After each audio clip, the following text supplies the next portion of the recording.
Hi everyone. Today is an exciting day for me. I have long been a fan of the works of H.P. Lovecraft, at least his world building. I don't want to get into his personal beliefs, which were sometimes a little questionable, but I like his fiction and I like the worlds and monsters and creatures that he creates. I have had the Call of Cthulhu 7th edition books for a while, and I played 6th edition before then. So I'm pretty familiar with his this role-playing system by Chaosium, but I've never played the earlier versions. And about a year ago, Chaosium announced a Kickstarter where they were going to reprint the original works, the original edition of the game for the first time in, I don't know, probably since the 80s that it was in print.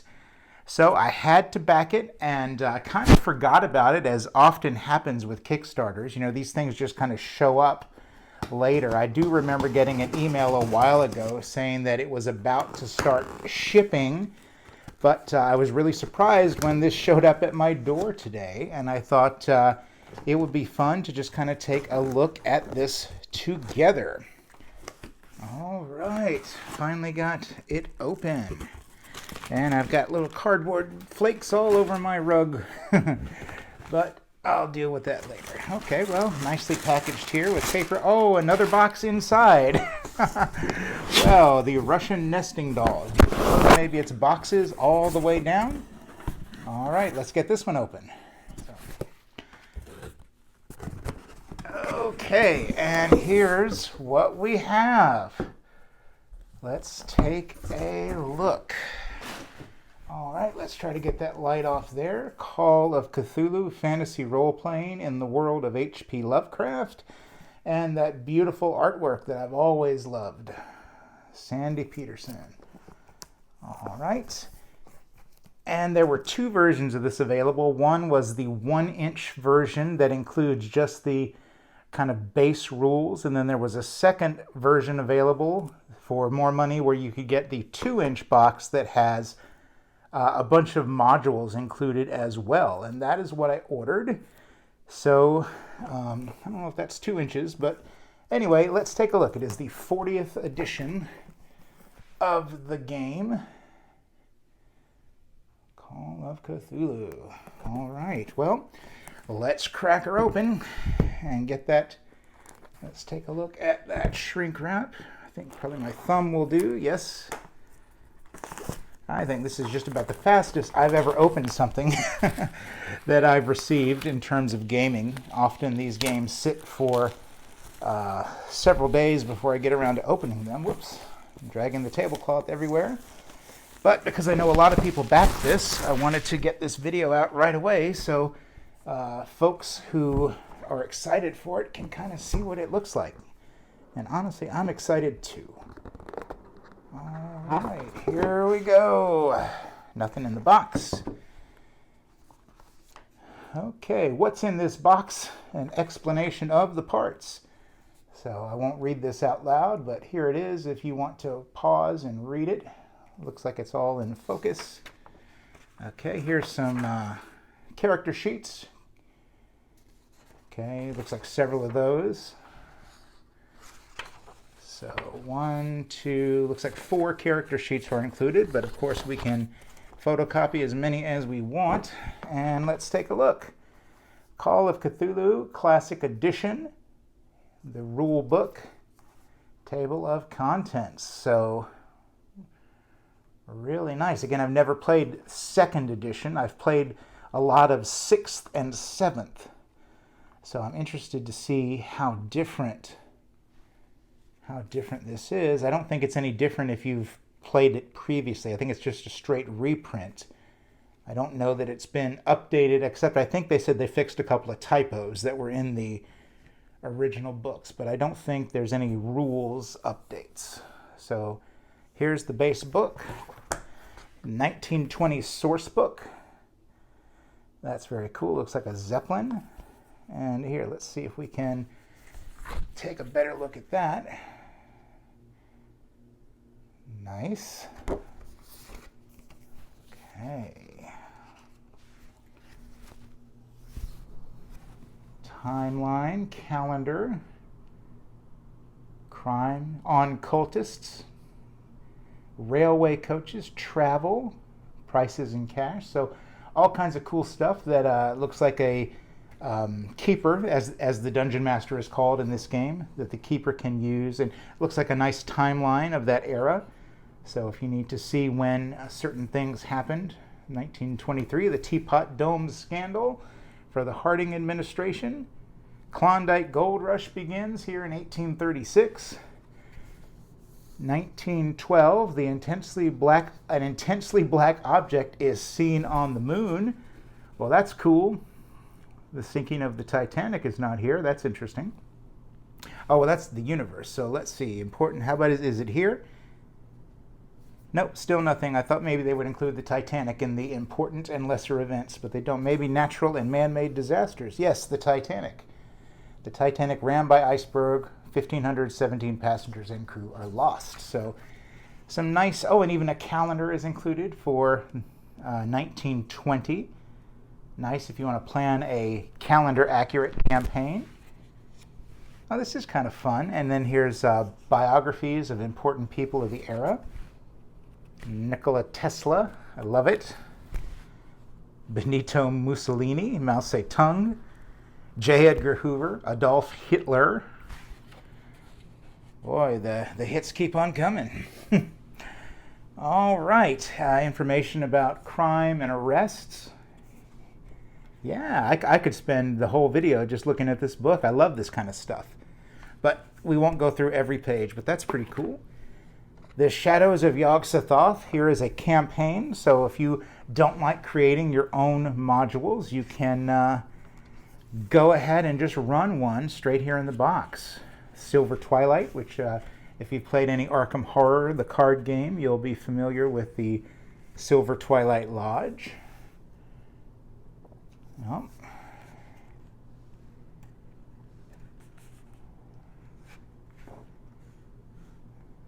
Yeah.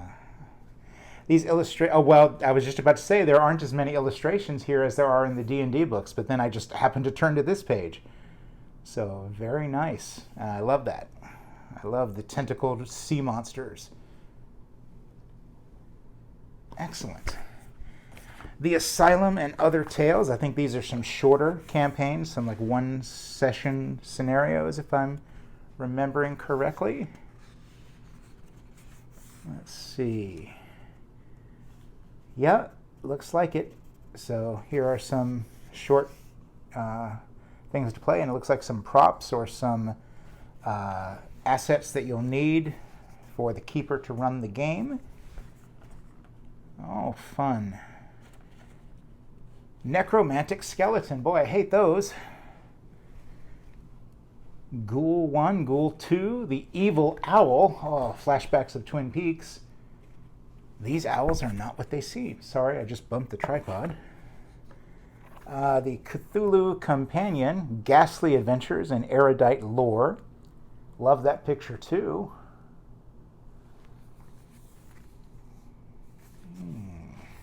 Oop. The Strange High House in the Mists. Poetry. Cthulhu Poetry. Halloween in a Suburb. Oh, I actually have a 45 RPM record of this poem being read by someone from the H.P. Lovecraft Society. Have to do a video on that when it gets closer to Halloween. So, very cool. These are neat things. Very neat things. All right, what else do we have? The Trail of Sothagavala. I don't immediately know how to pronounce that. Yeah, I got nothing. So, if you know how to pronounce this, please spell it out phonetically for me in the comments, because I sure don't know. But I love that illustration. Very cool. Very cool. Is this another? Oh, this is another for keepers only. So it's a DM book, horror story. So are these more short one-shot campaigns, perhaps? Or one-shot adventures? And by the way, don't forget to like and subscribe, because I enjoy seeing the new viewers I'm getting, and I'd like to keep making these for you if you're interested in this kind of content. And I'm really enjoying putting this stuff together. It's getting me more motivated to get games off my shelf and onto the table. All right, nice. We have Fragments of Fear, the second Cthulhu Companion. Okay, don't really know what that is, what that means. Second Cthulhu Companion. Let's see. Call of Cthulhu questions, ritual curses, Innsmouth map. So is this just kind of maybe some general resources rather than modules? These aren't adventures. Yeah, this is kind of like a general source book with just general information to reference. And I glanced at that, and I immediately thought of a D&D Beholder, but not quite the same, though. I think I can be forgiven for thinking that reminds me of one. Mythos Comparative States. Okay. Conversion of weights and, I guess, weights and I guess into metric and such. Here's Innsmouth. Innsmouth is one of my favorite Lovecraftian settings. The Shadow over Innsmouth is possibly my favorite Lovecraft story, though there are many that I love. Yeah, these are just some general terms and items, and maybe they're spells or mind exchange, mind blast, mind transfer. Yeah, I guess these are spells of some sort. Okay, and here's stats for various animals. If you need to include a crocodile in your game. I think I just bumped the mic. Sorry about that if I did. Nemesis, a poem by H.P. Lovecraft, which we won't read today, but nice to have it. All right, definitely very cool things in here. Now, of course, we have our various die that we need. These are, kind of the standard sorts of die you see in most RPGs. Doesn't look like there's anything, no special dice that you can't find in other games. Nothing with special symbols on it or anything. So, all right, boy, still stuff in here, huh? Let's just see what we got in here. All right, here is, wow, these are not bound in any way. This is just, okay, these are handouts for the various modules. So yeah, if you get this letter, they've actually included a replica of the letter. So you can just hand it to the players and say, you get this letter in the mail today. It is slid under your hotel room door. So very nice. We won't look through all of these, but that's pretty cool. All right, just a few things left to go. Here are character figures. Okay, and what does that mean, character figures? I guess if you're doing combat, you can place these on the table. We got Night Gaunts, Migos, Bayaki, Spawn of Cthulhu, Dark Young, Ghoul, Deep One, Sand Dweller, and just good old Monster. So yeah, I guess you can cut these out and fold them, and it looks like standees or something if you need to do that. That's cool. All right. And, okay, what we got here? Cthulhu Keeper's Secrets. Oh, it's like a little, I guess it's like a GM screen, except it's very, very small and flimsy. Would it even stand up? Let's see. Let me move that box, and let's just see if that's thick enough to actually stand up. Oh, look, it actually will. How about that? But I do have my 7th edition cardboard screen if I needed one. But that's cool that they include a screen. Okay, and then we have this big map of some sort. Is this more paper? Yep. I missed a few pages. Okay, we got a few more of these, which I'll just put with the others. Missed those. All right, and we have some little map stuff on the box. All right, and here we have, what do we have here? We have elder thing, great race, large D-hole. I don't know why that is so funny to me. Hey, you large D-hole. All right, what is this though? Is this just a chart comparison kind of thing? Yeah, these aren't like punch out or cut out, so I guess this is just like a reference. Oh, size comparisons. Okay, so if you want to know how much bigger the mighty Cthulhu is over a Shoggoth or a Ghoul, you can check it out.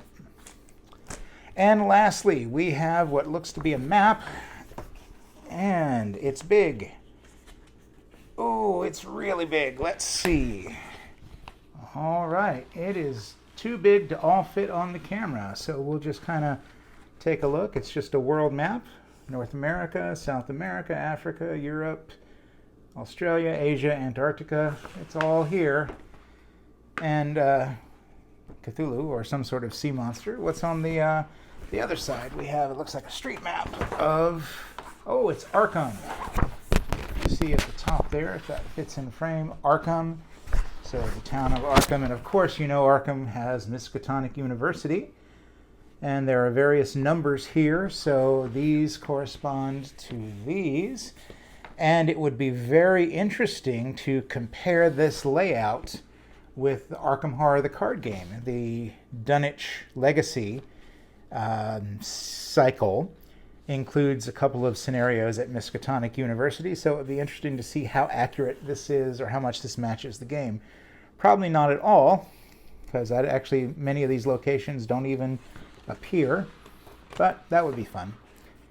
Hangman's Slough, Miskatonic Avenue, Eddie Grant's lesser-known big hit. Powder Mill Street, French Hill Street, Sentinel Street, Lich Street. This is great. All right. Well, that is going to take us to the end. I just am curious, is Arkham Asylum here? I have not seen that yet. I do see a hospital. Yeah, if you have Miskatonic University, it seems like you have to have Arkham Asylum somewhere. But I don't immediately see it. Oh well. Oh well. Maybe it's maybe it hasn't been introduced yet. I don't know. So that is this really cool little set. Not so little, but I think I'm really going to enjoy it. And thank you for hanging out with me while I unboxed it. And I will be back with more content very, very soon. Please like and subscribe. And again, let me know your memories of playing Call of Cthulhu.